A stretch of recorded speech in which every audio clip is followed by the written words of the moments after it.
त्र्यंबकेश्वर हेच खरं कुंभमेळ्याचं स्थान आहे असं शैव आखाड्याचे महामंत्री हरिगिरी महाराज यांनी दावा केलेला आहे। अमृताचे थेंब केवळ त्र्यंबकेश्वर इथे पडलेले होते। महामंत्री हरिगिरी महाराज यांनी हे वक्तव्य केलेले आहे। वेळ पडल्यास नाशिकमध्ये शाही स्नान करण्याचा इशाराही त्यांनी दिलाय। रामकुंडात शाही स्नानासाठी 3 तास राखीव ठेवा। शैव आखाड्याचे महामंत्री हरिगिरी महाराजांनी ही मागणी केलेली आहे। पेशव्यांच्या काळात संघर्ष टाळण्यासाठी वैष्णवांसाठी नाशिक आणि त्र्यंबकेश्वरसाठी शैव साधूंनी शाही स्नान करण्याची विभागणी झालेली होती।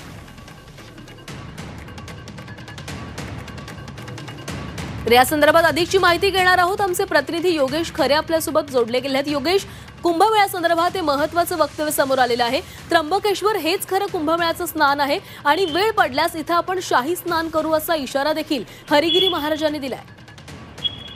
खरे नाशिक आणि त्र्यंबकेश्वर या दोघांच्या कुंभमेळ्यामध्ये सध्या नाशिक कुंभमेळा हे नाव सातत्यानं प्रशासन वापरत आहे।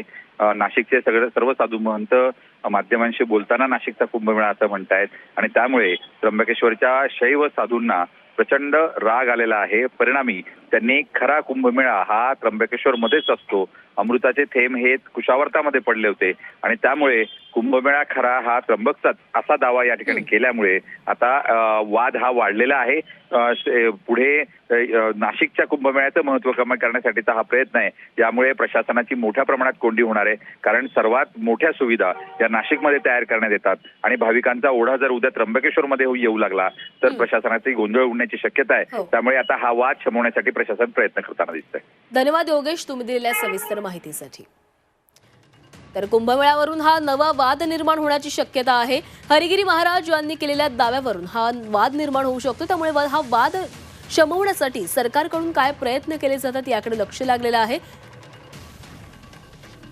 त्र्यंबकेश्वर हेच खरं कुंभमेळ्याचं स्थान आहे असं शैव आखाड्याचे महामंत्री हरिगिरी महाराज यांनी दावा केलाय।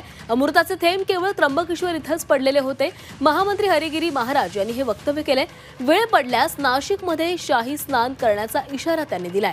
रामकुंडात शाही स्नानासाठी 3 तास राखीव ठेवा अशी मागणी देखील त्यांच्याकडून करण्यात आलेली आहे। पेशव्यांच्या काळामध्ये संघर्ष टाळण्यासाठी वैष्णवांसाठी नाशिक आणि शैव साधूंसाठी त्र्यंबकेश्वर अशी जागा निश्चित करण्यात आल्याचं देखील त्यांनी सांगितलेलं आहे।